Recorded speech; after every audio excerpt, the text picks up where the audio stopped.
Assalamualaikum warahmatullahi wabarakatuh. Berjumpa lagi ya dengan saya Yesi Maulidia dari IAIN Jember. Untuk pertemuan hari ini atau kali ini kita akan membahas hal yang sama, yaitu mengenai ekosistem. Sebelum lanjut ke materi, kita flashback dulu ya untuk belajar dan pembelajaran untuk pertemuan yang pertama. Kita flashback dulu ya. Untuk pertemuan yang pertama atau pertemuan awal, kita kemarin membahas tentang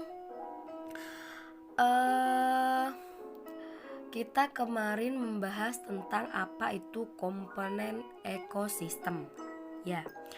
Dan untuk poin yang kedua, kemarin kita membahas tentang tipe-tipe ekosistem yang di dalamnya terkandung akuatik, terus terestrial atau daratan, terus buatan. Untuk poin yang ketiga, kemarin kita membahas tentang peranan komponen biotik, ya kan? Dan untuk poin yang terakhir, kemarin kita membahas tentang produsen dan konsumen dalam rantai dan jaringan-jaringan makanan, yang mana di dalamnya terkandung beberapa aspek, yaitu tentang peran produsen primer dan peran konsumen. Masih ingat kan kalian untuk pertemuan yang terdahulu? Nah ya, kemarin kita membahas tentang konsumen ekosistem.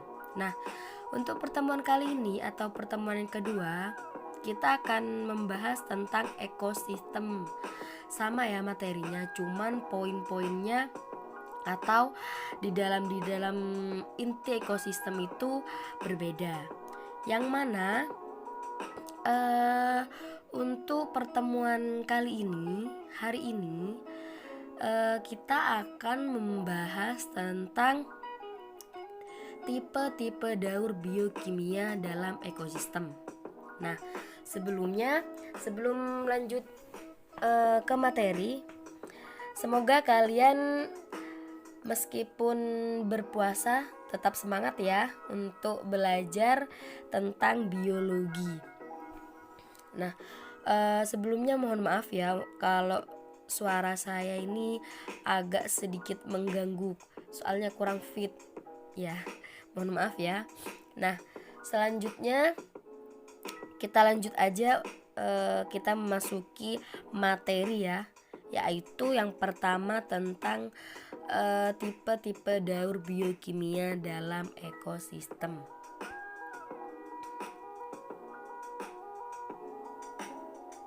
Nah, tipe-tipe daur biokimia dalam ekosistem ini, daur biokimia adalah perpindahan unsur-unsur kimia melalui makhluk hidup dan lingkungannya, atau yang biasa kita sebut yaitu tanah dan air.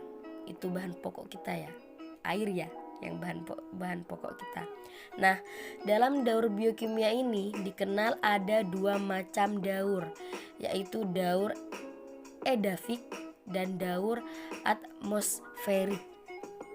Nah, untuk daur edafik dan atmosferik ini, untuk pengertiannya, yaitu daur edafik adalah daur yang unsur kimianya pada daur tersebut tidak pernah membentuk gas di udara. Namun untuk daur atmosferik, yaitu daur yang unsur kimianya pada daur tersebut mengalami fase berbentuk gas di udara. Nah, daur biokimia ini berfungsi untuk mengatur keseimbangan ekosistem, yang artinya keseimbangan ekosistem ini tergantung pada pengulangan yang terjadi secara berputar pada unsur-unsur kimia tertentu. Nah, Untuk unsur-unsur kimianya yang dapat mengalami daur biokimia ini meliputi karbon, nitrogen, hidrogen, dan oksigen serta fosfor. Nah, di sini saya sudah menampilkan gambar yang mana di dalam gambar tersebut terdiri dari nitrogen, hidrogen, dan oksigen, ya kan, yang biasa kita hirup sehari-hari ini. Nah, sudah mengerti untuk pengertian daur biokimia ini? Kalau sudah mengerti, kita lanjut ya. Slide berikutnya. Nah, masuk poin yang kedua, yaitu tentang daur karbon. Untuk poin yang A ya. Nah, daur karbon ini dimulai dari CO yang terkandung di udara dan laut dalam air akan membentuk persediaan unsur karbon organik dan asal usul C organik. Nah, tanaman akan menyerap unsur karbon dalam bentuk CO. Nah, di udara sebagai bahan dasar pada proses fotosintesis, di dalam proses tersebut karbon yang terdapat di lingkungan abiotik masuk ke lingkungan biotik. Nah, karbon ini dari lingkungan biotik akan kembali lagi ke lingkungan abiotik pada proses respirasi. Ya. Nah, untuk karbon dan dari respirasi ini dalam bentuk CO atau berbentuk lain sebagai sisa metabolisme.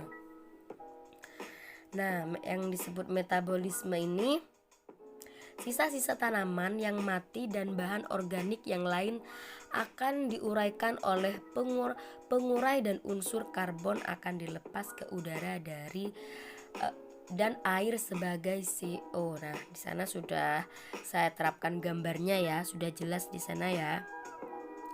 Saya sudah menerapkan atau menampilkan gambaran yang mana di sana ada pohon, ada hewan, ada manusia, ada populasi, ya kan?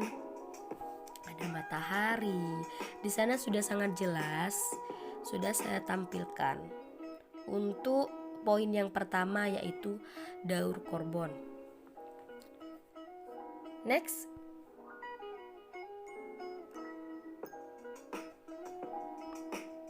Nah, untuk poin yang kedua, kita memasuki daur nitrogen. Yang mana daur nitrogen ini, cadangan nitrogen anorganik berupa gas N yang menyusun sekitar 78% udara. Namun, gas N mempunyai aktivitas biologis yang kecil. Gas ini memasuki tubuh organisme atau kemudian keluar dari tanpa berperan penting dalam proses kehidupan. Nah, beberapa bakteri, ganggang hijau biru, dan jamur dapat menggunakan N untuk mensintesis bahan yang dapat digunakan oleh organisme lain dalam jumlah kecil. Nah, di sana ganggang hijau itu atau bakteri bisa menggunakan organisme itu dengan jumlah yang sangat kecil, sangat minim gitu. Nah, fiksasi ini nitrogen oleh mikroorganisme mampu menyediakan nitrogen untuk sejumlah penghuni ekosistem bumi dan dalam jumlah besar. Nah, di sana ya sudah saya tampilkan juga mengenai nitrogen di udara atau yang biasa anak biologi menyebutkan yaitu N2. Nah, ya di sana ada tumbuhan, ada bakteri ya kan, nitrogen atau NO3, terus ada jamur, ada akar ya kan. Terus lanjut ya, slide yang selanjutnya kita akan membahas untuk poin yang C atau poin yang ketiga, yaitu daur air. Nah, daur air ini, air hujan yang jatuh di tanah akan segera menguap kembali ke udara. Nah, air hujan yang biasanya terjadi menetes-netes di tanah, nah ya kan, dia akan menguap kembali ke udara, atau yang disebut dengan daur air. Nah, air yang mengalir dan tidak segera menguap ada yang diserap oleh tanaman atau diminum oleh hewan. Nah, sisanya mengalir di permukaan tanah menjadi mata air. Dan air permukaan akan mengalir ke laut, itu sisa-sisanya ya. Untuk yang tidak menguap gitu maksudnya. Dan evaporasi berasal dari aliran air. Nah, sungai, danau, hewan, serta tanaman. Proses penguapan air yang dilepas kembali ke udara dari vegetasi atau tanaman berupa air yang terperangkap tajuk atau seperti air hujan atau air embun. Nah, selain itu juga berasal dari air sisa metabolisme yang dicapai melalui proses transpirasi pada hewan. Dan sisa-sisa metabolisme akan menguap melalui transpirasi menuju udara, ya kan? Nah, sementara itu tumbuhan melakukan evapotranspirasi, yaitu penguapan dari sisa respirasi, dan energi fosforasi ini sebagian berasal dari radiasi matahari. Dan daur air tidak pernah berhenti menuju bumi sebagai hujan dan kembali ke atmosfer melalui evaporasi. Itu untuk daur air ya. Terus kemudian kembali lagi ke bumi melalui hujan untuk memberikan suplai kebutuhan air bagi kehidupan bumi. Nah, daur air ini merupakan faktor utama yang mengubah suhu bumi serta mengangkut berbagai unsur kimia dalam ekosistem. Di sini sudah saya tampilkan juga gambar ya. Di sana juga tertulis ada energi matahari, terus air hujan yang berjatuh di tanah atau di laut, yang di tanah akan menguap ke atas. Terus uapan air dibawa oleh angin itu menjadi uapan. Dan terus di sana juga ada penyerapan air oleh daratan, ya kan? Untuk slide yang selanjutnya yaitu tentang daur fosfor. Poin yang D, poin yang keempat, yaitu daur fosfor. Nah, daur fosfor ini merupakan daur yang lebih sederhana dibandingkan daur karbon atau daur nitrogen. Nah, pergerakan fosfor dalam daur fosfor tidak terdapat pada atmosfer. Nah, dalam fosfor ini terjadi diawali dari daratan hingga sedimen di lautan. Nah, air akan membawa fosfor yang terdapat di batuan dalam bentuk fosfat, dan fosfat akan diserap oleh tumbuhan dan digunakan untuk sintesis zat organik, misal asam nukleat. Nah, hewan akan memperoleh fosfat yang dimakannya. Nah, selanjutnya apabila tumbuhan atau hewan tersebut mati, atau fosfat akan dirombak oleh dekomposer menjadi fosfat kembali. Dan Fosfor adalah satu-satunya unsur utama dalam pupuk komersial. Nah, fosfor yang banyak tersedia dalam karang, di alam jumlah fosfor yang tersedia lebih rendah dari nitrogen dalam perbandingan 1 sampai 23. Ya kan? Manusia melakukan penggalian untuk mempercepat perpindahan mineral fosfor dari karang ke organisme air. Nah, di sana sudah saya tampilkan juga. Di sini saya lengkap ya, menampilkan dari sebuah penjelasan, terus dari sebuah gambar. Kalian bisa melihat dari gambar untuk memahami kosakata yang ada di atas gambar itu. Kalian bisa mengerti dengan bagaimana cara kalian melihat atau menganalisis gambar tersebut. Ya. Nah, untuk slide yang selanjutnya, nah, kita membahas tentang piramida ekologi. Ya. Di sini slide yang selanjutnya kita membahas tentang piramida ekologi. Nah, untuk piramida ekologi ini terdiri dari 2 poin. Untuk poin yang pertama yaitu tentang pengertian piramida ekologi.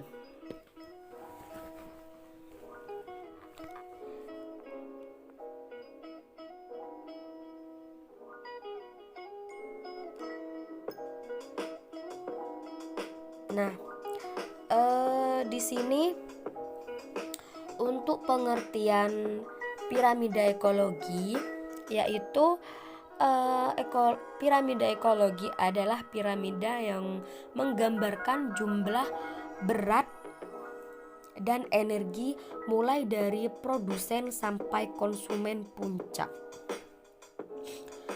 Yang dimaksud konsumen puncak ini nanti saya akan menampilkan gambaran ya, biar kalian jelas atau ngeh dalam piramida ekologi ini. Nah, piramida ini disebut dengan satu asumsi bahwa pada saat terjadi peristiwa makan dan dimakan, telah terjadi perpindahan energi dari makhluk hidup yang dimakan ke makhluk hidup pemakannya. Nah, sampai di sini paham apa yang dimaksud dimakan atau pemakannya?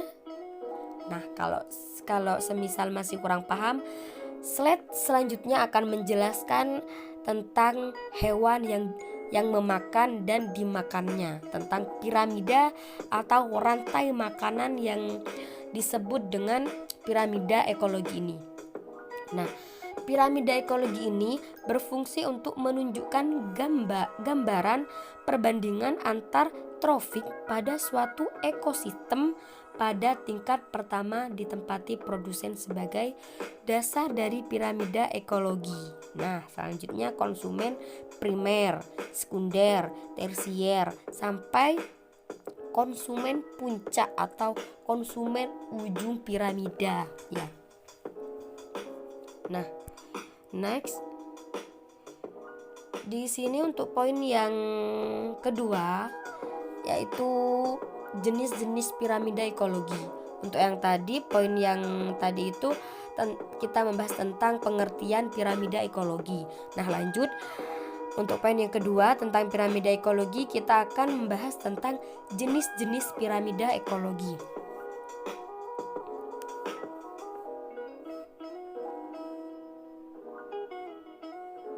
Yang mana jenis-jenis piramida ekologi ini masih terbagi menjadi 3 poin.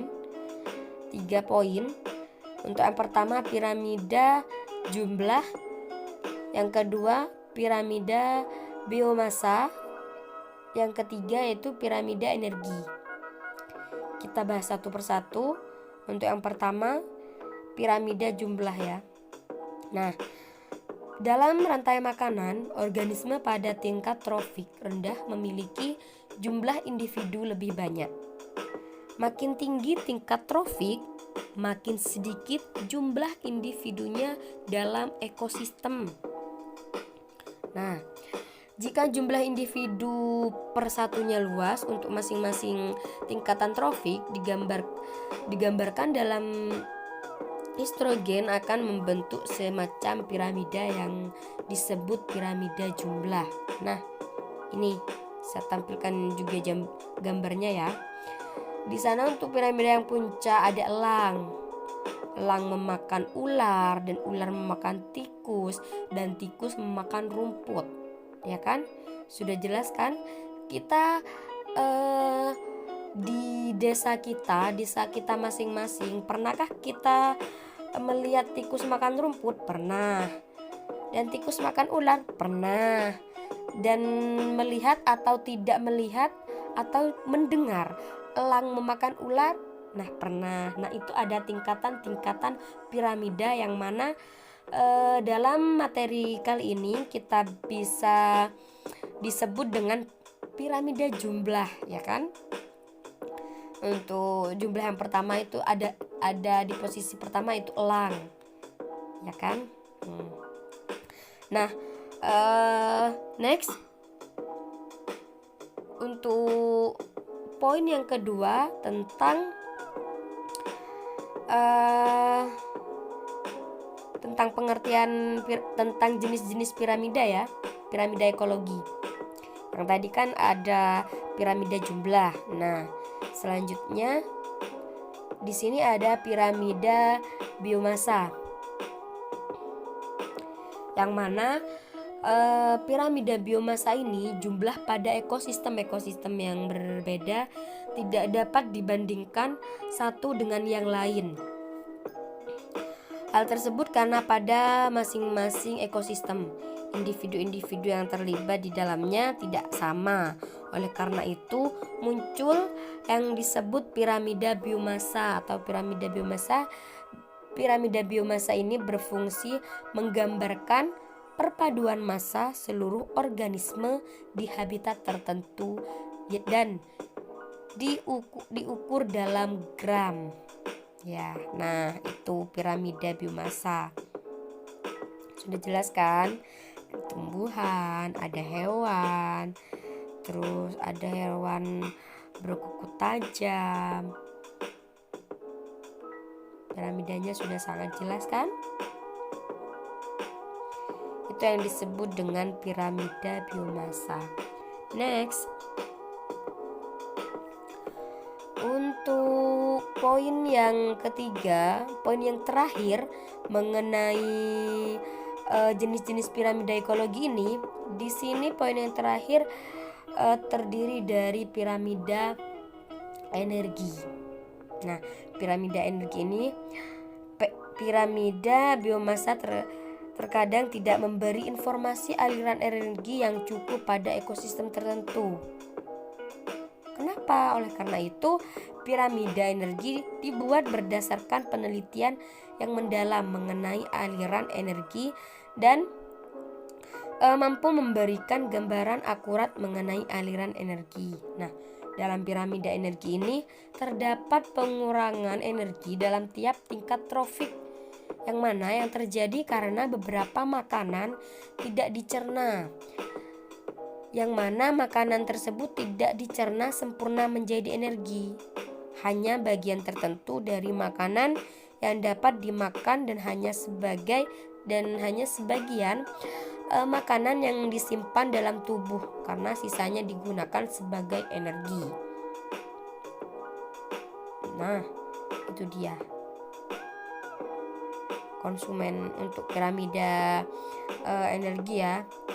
Di sana ada konsumen tersier yang terdiri 10 KKL dan konsumen sekunder, terus konsumen primer dan produsen ya. Sudah jelas kan?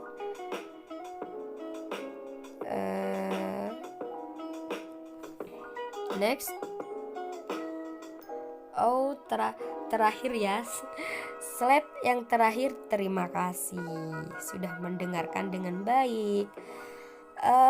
Mudah-mudahan kalian mendengarkan dengan seksama ya, dan mudah-mudahan kalian jelas dengan apa yang saya sampaikan, ya kan? Jika Anda mempunyai pertanyaan atau masih kurang